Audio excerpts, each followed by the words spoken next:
നമസ്കാരം. കൊല്ലവർഷം 1200 ആണ്ട് വൃശ്ചിക മാസത്തെ ഫലങ്ങളാണ് പറയാൻ പോകുന്നത്. അത് വൃശ്ചികക്കൂറിൽ ജനിച്ച ആൾക്കാരുടെ കൂടി ജ്യോതിഷ ഫലങ്ങളാണ് പറയുന്നത്. വൃശ്ചികക്കൂർ എന്ന് പറഞ്ഞത് വിശാഖ നക്ഷത്രത്തിൻ്റെ അവസാന കാൽഭാഗവും അനിഴം നക്ഷത്രവും തൃക്കേട്ട നക്ഷത്രവും ചേർന്നതാണ് വൃശ്ചികക്കൂർ എന്ന് പറയുന്നത്. ഇതിലും ചെറിയ രോഗങ്ങളൊക്കെ വന്നേക്കാനുള്ള ചാൻസാണ്, വരുമെന്നല്ല. പ്ലീഹ രോഗങ്ങൾ വന്നേക്കാം, പ്രതിരോധ ശേഷി സംബന്ധിക്കുന്ന അസുഖങ്ങൾ വന്നേക്കാം, പാണ്ട് പോലെ ഇതിപ്പം തൊലിപ്പുറത്തുണ്ടാകുന്ന ആ കളർ വ്യത്യാസങ്ങളും മറ്റുള്ള ചർമ്മരോഗങ്ങളും വരാനുള്ള സാധ്യതയുണ്ട്. പിന്നെ ഗ്രഹണിയും പിന്നെ പുണ്ണ്, ശരീരത്തിലും വായിലൊക്കെ പുണ്ണ് വരാനും സാധ്യതയുണ്ട്. വൃശ്ചികക്കൂറിൻ്റെ രോഗങ്ങളാണ് ആ പറഞ്ഞത്. അതെല്ലാം വരണമെന്നൊന്നുമില്ല, അതിൻ്റെ ഒരു സാമാന്യ ഫലങ്ങൾ മാത്രമാണ്. സൂര്യൻ ജന്മത്തിലാണ് നിൽക്കുന്നത്, 1-ാമത്തെ രാശിയിലാണ് നിൽക്കുന്നത്. സൽക്കർമ്മങ്ങൾ ഫലത്തിൽ വരില്ല. പൂജകൾ, ദാനം, ബലിതർപ്പണം മുതലായവയൊന്നും ഫലിക്കാതെ വന്നേക്കാം. മനസമാധാനം കുറയാം. സൂര്യൻ വൃശ്ചിക രാശിയിൽ ബന്ധുക്ഷേത്രത്തിലാണ് സൂര്യൻ നിൽക്കുന്നത്. പാപത്വം കുറയുന്നു. അതിനാൽ ഈ പറഞ്ഞ കഷ്ടതകൾക്ക് അല്പം ആശ്വാസം വരാം. സൂര്യദേവൻ്റെ ദൈവമായ ശിവഭഗവാനെ ശരണം പ്രാപിക്കുക. ഭഗവാൻ എല്ലാ ദുർഘടങ്ങളും മാറ്റി നല്ല ഒരു ഫലം തരുന്നതായിരിക്കും. കുജൻ 9-ാമത്തെ രാശിയിലാണ് നിൽക്കുന്നത്, കർക്കിടക രാശി. ദ്രവ്യനാശം, രോഗങ്ങൾ, എല്ലാ കാര്യങ്ങൾക്കും തടസ്സം, എവിടെയും പരാജയം വന്നേക്കാം. കുജന് കർക്കിടക രാശി നീചക്ഷേത്രമാണ്. കുജൻ്റെ പാപത്വം വർദ്ധിക്കുന്നു. ആയതിനാൽ വളരെ സൂക്ഷിക്കുക. മോശം സമയമാണ്. കുജൻ്റെ ദൈവമായ ഷൺമുഖ ഭഗവാനെ ശരണം പ്രാപിക്കുക.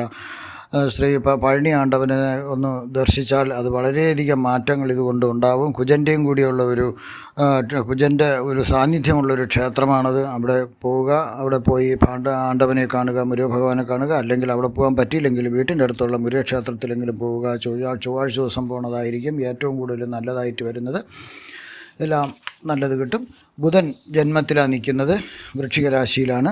സ്വന്തക്കാരോട് കലഹം വരാം, അവരോട് നമ്മൾ വഴക്കിനൊക്കെ പോകും. അപ്പോൾ അതുകൊണ്ട് സ്വന്തക്കാരോട് അധികം കൂടുതലൊന്നും സംസാരിക്കാതെ ഇരിക്കുക. ഈ ഒരു മാസം എന്ത് പറഞ്ഞാലും ദേഷ്യം വരാം, അത് ദോഷമാകാം. ലോൺ റിക്കവറി, കണ്ടുകെട്ടൽ എന്നിവയൊക്കെ വന്നേക്കാനുള്ള സാധ്യതയുണ്ട്, സൂക്ഷിക്കുക. ബുധൻ്റെ വൃശ്ചിക രാശിയിലെ താമസം സമക്ഷേത്രമാകയാൽ ശുഭത്വം നിലനിൽക്കുന്നു. ആയതിനാൽ ബുധൻ ദോഷങ്ങളുടെ കാഠിന്യം കുറയ്ക്കുന്നു. എങ്കിലും ബുധൻ്റെ ദൈവമായ മഹാവിഷ്ണുവിനെ അല്ലെങ്കിൽ മഹാവിഷ്ണുവിൻ്റെ അവതാരമൂർത്തികളായ ശ്രീകൃഷ്ണ ഭഗവാനെയോ ലക്ഷ്മി നരസിംഹമൂർത്തിയെയോ ശ്രീ വാമനമൂർത്തി ഭഗവാനെയോ ഒക്കെ ആരാധിക്കുക. ഭഗവാന്മാരിൽ നിന്നും ഗുണങ്ങൾ കിട്ടും, തീർച്ചയായും നല്ല ഫലങ്ങൾ ലഭിക്കും. ഗുരു 7-ാമത്തെ രാശിയിലാണ് നിൽക്കുന്നത്, ഇടവരാശി. എല്ലാം ഉണ്ടെങ്കിലും എല്ലാ സൗഭാഗ്യങ്ങളും ഉണ്ടെങ്കിലും പക്ഷെ ഒന്നും അനുഭവിക്കാൻ പറ്റാത്ത ഒരു കാലഘട്ടമാണ് ഈ സമയം. അതുകൊണ്ട് ഗുരുവിൻ്റെ ഇടവൻ രാശിയിലെ ആ നിൽപ്പ് ഒരു മോശമായ നിൽപ്പാണ്. കാരണം ഗുരു അവിടെ ഒരു ശുഭഗ്രഹമായ ഗുരു അവിടെ വരുമ്പോൾ ഒരു പാപഗ്രഹമായി മാറുകയാണ്. അതിനാൽ ഗുരുവിന് ഒന്നും നൽകാൻ കഴിയാത്തൊരവസ്ഥ വന്നിരിക്കുന്നു. പരിഹാരമായി മഹാവിഷ്ണുവിനെ തന്നെ ശരണം പ്രാപിക്കുക. അദ്ദേഹത്തിൻ്റെ സുദർശന ചക്രത്താൽ ഇത് എല്ലാ ദുർഘടങ്ങളെയും മാറ്റി നല്ലത് തരുന്നു. ശുക്രൻ 2-ാമത്തെ രാശിയായ ധനുരാശിയിലാണ് നിൽക്കുന്നത്. ധനധാന്യ സമൃദ്ധി ഉണ്ടാകാം. പണവും ധാന്യങ്ങളിൽ ലഭിക്കാം, സ്വർണം രത്നങ്ങളിൽ ലഭിക്കാം. അവാർഡ് ലഭിക്കാനുള്ളൊരു സാധ്യത വരുന്നുണ്ട്. അല്ലെങ്കിൽ അവാർഡിന് വേണ്ടി പരിഗണിക്കും. നിങ്ങളെ ബഹുമാനിക്കുകയും നിങ്ങളെ ആദരിക്കുകയും ചെയ്യും സമൂഹം. ധനുരാശി ശുക്രന് സമക്ഷേത്രമാകിയാൽ ശുഭത്വം നിലനിൽക്കുന്നു. ആയതിനാൽ ശുക്രൻ എല്ലാ ഭാഗ്യവും തരുന്നു. ഗുണഫലങ്ങൾ ഒരു തടസ്സവുമില്ലാതെ ലഭിക്കാൻ ദുർഗാദേവിയെ ശരണം പ്രാപിക്കുക. ശുക്രൻ 2-12-24 ധനുരാശി വിട്ട് മകരൻ രാശിയിലേക്ക് പോകുന്നതിനാൽ ശുക്രൻ ആ സമയം മുതൽ ശുക്രൻ 3-ാമത്തെ രാശി മകരൻ രാശിയാണ്. ആജ്ഞാസിദ്ധി കൈവരും. എന്തും നമുക്ക് ആജ്ഞാപിക്കാനുള്ളൊരു ഇത് വരും, അത് മറ്റുള്ളവർ അനുസരിക്കുകയും ചെയ്യും. അതുപോലെ ദ്രവ്യലാഭവും ധനലാഭവും ഉണ്ടാവാം. ഉദ്യോഗസ്ഥന്മാർക്കും രാഷ്ട്രീയ പ്രവർത്തകർക്കും പ്രൊമോഷൻ ലഭിക്കാനുള്ള സ്ഥാനക്കയറ്റങ്ങൾ ലഭിക്കാം. വസ്ത്രങ്ങൾ ലഭിക്കാം, ബഹുമതി ലഭിക്കാം, സമൂഹത്തിൽ നിന്നൊരു ബഹുമതി ലഭിക്കാം, അല്ലെങ്കിൽ സർക്കാരിൽ നിന്നൊരു ബഹുമതി ലഭിക്കാം. ശത്രുശല്യം വളരെ കുറയാം. ശുക്രൻ്റെ മകരരാശി വാസം മിത്രക്ഷേത്രമാകയാൽ അധികം പ്രശ്നങ്ങളൊന്നും വരാതെ നല്ല രീതിയിൽ കൊണ്ടുപോകാൻ സാധിക്കുന്നു. അതുകൊണ്ട് ശുക്രനിൽ നിന്ന് എല്ലാവിധ നന്മകളും കിട്ടുന്നു, നല്ല ഫലങ്ങൾ, ഗുണഫലങ്ങൾ കിട്ടുന്നു. ഒരു തടസ്സവുമില്ലാതെ നമുക്ക് ഈ ഗുണഫലങ്ങളെല്ലാം ലഭിക്കുന്നതിന് വേണ്ടി നിങ്ങൾ ദുർഗാദേവിയെ അല്ലെങ്കിൽ മഹാലക്ഷ്മിയെയോ ശരണം പ്രാപിക്കുക. ശനി 4-ാമത്തെ രാശിയിലാണ്, കുംഭരാശി. കണ്ടകശനിക്കാലമാണ്.